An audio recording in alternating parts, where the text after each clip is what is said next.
Hey there, Squirrel Army. We're doing more of the upgrade guides for the new starter commander decks. This is for Grave Danger.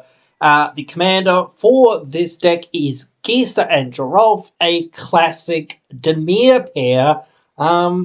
This is a mostly zombies deck, I would think, to base this on. There are some kind of very cool zombie cards, and it does depend what you kind of want to do with zombies that could make this deck really good or really powerful. This is more of a reanimating type deck, but you have to cast those creatures. Certainly, there are some very powerful zombies that are a lot of mana and whatnot, but there is also just random demons in here for no real reason, but whatever. But yeah, again, we might not really want to do some of that because, again, we might have that problem of, well, it's so much mana that we're just never going to be able to get that much mana to cast all of these really cool big zombies, no matter what. And they've got to make a big enough impact for us to really warrant casting them. There are certainly some of those that do that, though. But anyway, I will take this deck list away. I will put it into the Architect, and I will put it, pull some stuff out of it, put some stuff into it, and see what I come up with, you guys, and I'll bring you back for the upgraded guide. If you're enjoying the content here, you can join the Squirrel Army by subscribing. Hey guys, we're back at the deck list here, and we're going through the changes. Be aware that all the changes will be in the deck list in the description, so if you just want to check out what is in the deck list, you can go ahead and check it out in the description there, in the comments. So yeah, if you don't want to see me waffle on about what the actual changes are, just go and check that out. I will say very quickly, though, before anything we get too deep into it, I'm not going to talk about lands very much because there's nothing to really say. All the lands that I cut were just bad tap lands, and all I did to the mana base was change the number of islands and how many swamps there were, because I felt, well, we're very heavy black, we're not very much blue, so we don't need that much blue. So that's all I really did there. Otherwise, let's go through as much of this as quickly as possible. Starting with Army of the Damned, just a big spell that we really can't get enough of. Just for 8 mana, we really want to be winning the game off of a spell like this, so it just really doesn't do enough for us to be thinking about casting it. Champion of the Perished buffs itself but doesn't do anything else, so just thought we could do without it. Crippling Fear, it doesn't hit our stuff, but it's just too small of a removal board wipe that I just thought we don't really need it. We can do a whole lot better than it. The Revival, it returns something from our graveyard, kills something of an opponent's. If it brought it to the battlefield, then I'd be all over it, but not really enough. See, the Curse here, if we could find ways to clone it, yeah, maybe I'd think about keeping this in here, but that's a whole nother different deck, really, and I think we can get more zombies out of doing the stuff that we're doing with the graveyard and sacrificing and whatnot, rather than trying to make this work, so just took it out. Deep Analysis, I just don't like these one-off card draw effects, even if it does have flashback and whatnot. Just don't think it's worth our time. Same with the Melody, just one-off card draw, don't think it's worth our time. Enter the Gold Eternals, deals 4 damage, gains us 4 life, makes us a 4/4. Again, I just don't think it does enough for what we're trying to do. This one's going to be probably controversial, but I don't like Feed the Swarm. I don't like sorcery speed removal. So you can debate me on that if you really want to. You can keep it in if you really want to or whatnot, but I'm just going to take it out because I just don't like it. It's not good enough, I don't think. The Mind Crusher just mills. If we want to mill, I don't think we want to mill at all. Like, I think we want to be in control of what's going into our graveyard. We don't want to just hit random things into our graveyard. And if we're doing it to our opponents, what's the point? Like, we're not a mill deck. That's not what we're trying to do. We need a whole lot more pieces to make this a mill deck, or make our opponent's mill deck. So I just don't think it's worth our time to think about what we're doing with it. It's just no point. The Plating, very good card. I think this is one of the last cards that I did cut, but I just thought, well, the thing with this deck is we have the ability to sacrifice things at mostly any given moment, for the most part. And again, we don't really care if people are going to kill our stuff. We only care if people are going to exile our stuff.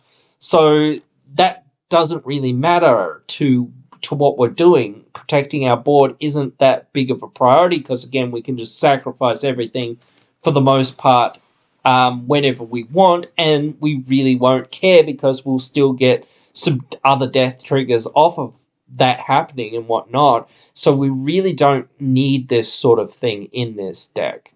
The Devotee, it's just not a zombie, so we can find a whole bunch more tribe members that'll fill its role better.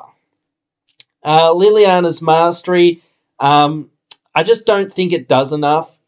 We can get other cards that buff our zombies, and we can get other cards that will make us more zombies, so I just don't think it's worth our time. Liliana, I know a lot of people love Liliana. I love Liliana too, but I don't think this Liliana is that good. And if you want a Liliana deck, I'd build a Liliana deck rather than trying to force feed this card into this deck or whatnot. I don't really think it fits with what we're trying to do enough. The Triton, again, I don't want to mill stuff that we don't want to mill. We want to mill the things that we want to mill. So, and I know we can recur these creatures again, but so it makes it not once per turn or once whenever, whatever. But again, I don't like these one-off effects for the most part. There are some in the deck that I've put in, but again, still I don't love them. Murder, just bad removal. We could do much better. Necrotic Hex, each player sacrifices 6 creatures and we create 6 zombies.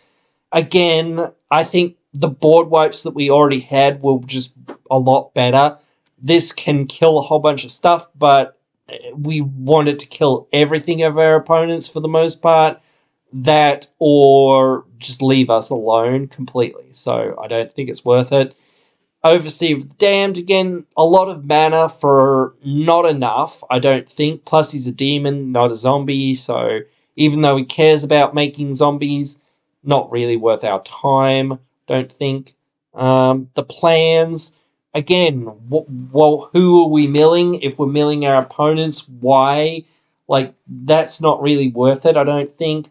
Again, just the one-off card draw. We can just get better card draw, more consistent card draw, so I don't think we need it. The Flesh here, each player sacrifices a creature. We create zombies for each creature sacrificed this way. It's fine, but again, not nearly good enough, I don't think. So, and again, we could get this on a body, so I think that's where we want to be to abuse that body. The Horde, it makes itself really big. That's about it.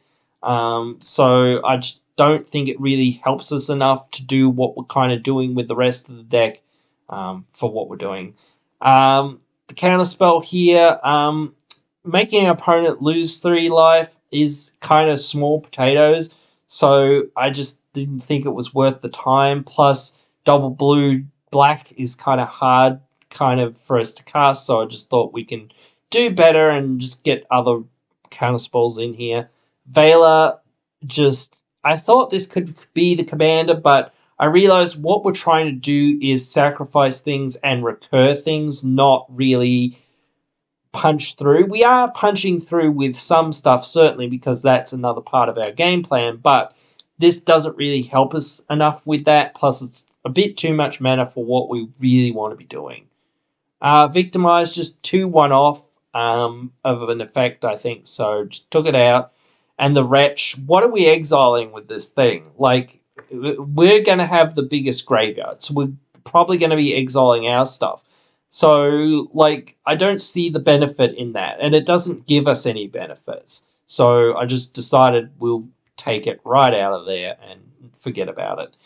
Alright, so what I added was Agent of the Throne. Our commanders have, whenever a creature or artifact is put into our graveyard, each opponent loses life. So, again, draining our opponents, making them die pretty quickly. The possession, this is probably one of the weaker ones that I did add, so this one could be cut, I think. But whenever one or more non-token creatures die, we make a 2/2 decayed zombie. So that's alright. Still okay. We can kill our stuff on opponent's turn, so it's fine. Kindred Discovery, when it enters, we choose type, zombie. When a zombie enters the battlefield or attacks, we draw a card, so really, really good. Necroduality, whenever a zombie enters the battlefield or a non-token, we create a token that's a copy of it, so really good and powerful. I'm pretty sure we added 2 or 3 artifacts here. Bontu's Monument makes our black spells 1 cheaper. Whenever we cast a creature, we gain a life and each opponent loses a life. So pretty powerful there. Herald's Horn makes our zombie spells cost 1 cheaper. At the beginning of upkeep, we look at the top card of the library. If it's a zombie, we put it into our reveal it, put it in our hand. So pretty good there. And I'm pretty sure it was just a Mind Stone was just the other ad that I had here in the artifacts. For instance, I added a few counter spells, mainly for things that would exile our graveyard or exile our stuff and whatnot, because that is what we're really weak to. So I think we really need to watch out for Rest in Peace, Leyline, things like that will stop us accessing our graveyard, because that is how we win in this deck. We use our graveyard to kill people for the most part. We can fall back on other plans, but we still really do like to utilize the graveyard. Other than that, I put in Resculpt, just exiles artifact or creature, gives someone a 4/4, and Baleful Mastery. Just exiles a creature or planeswalker and someone draws a card.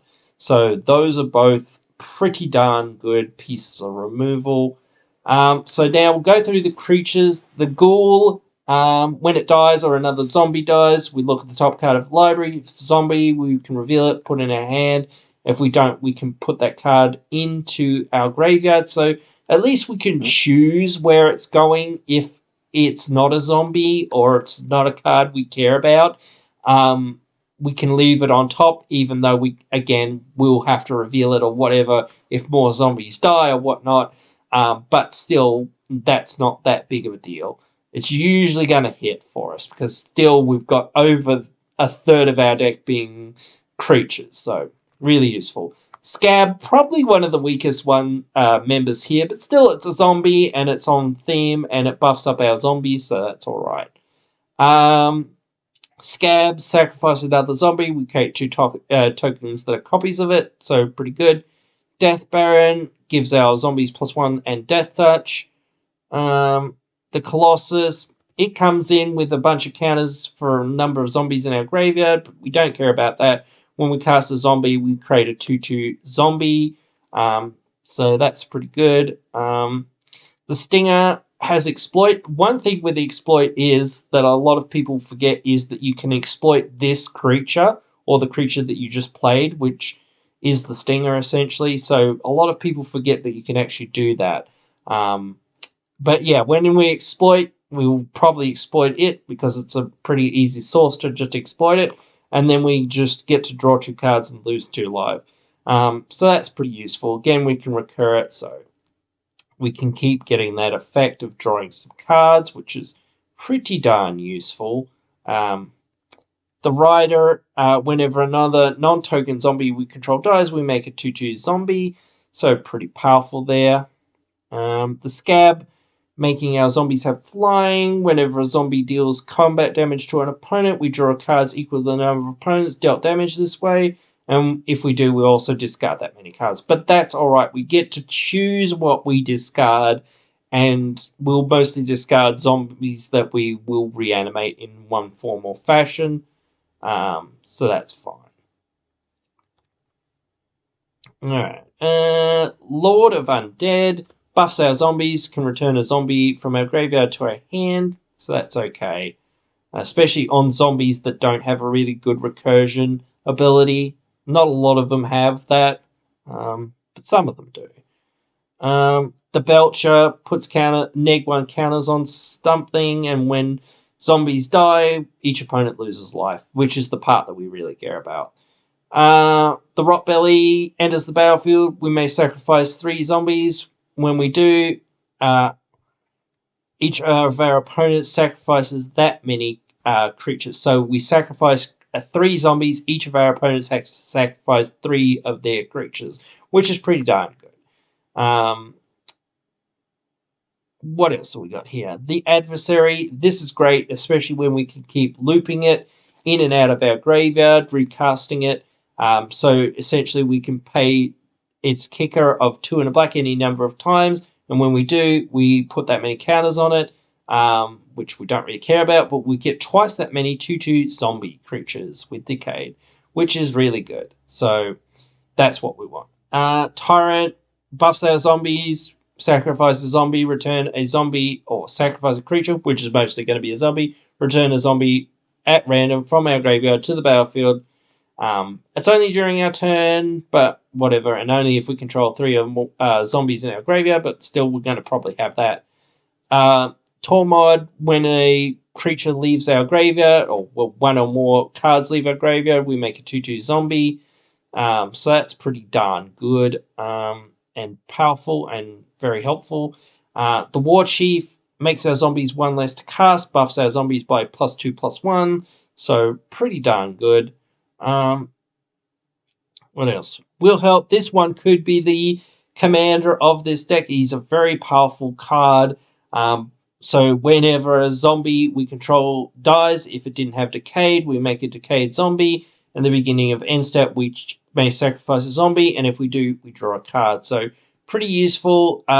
Zombie Master. Zombies have Regenerate and gain Swamp Walk. So those are both pretty darn good abilities and whatnot. There are ways that we could give our opponents swamps, so, but, Urborg is a bit expensive, but whatever, that's fine.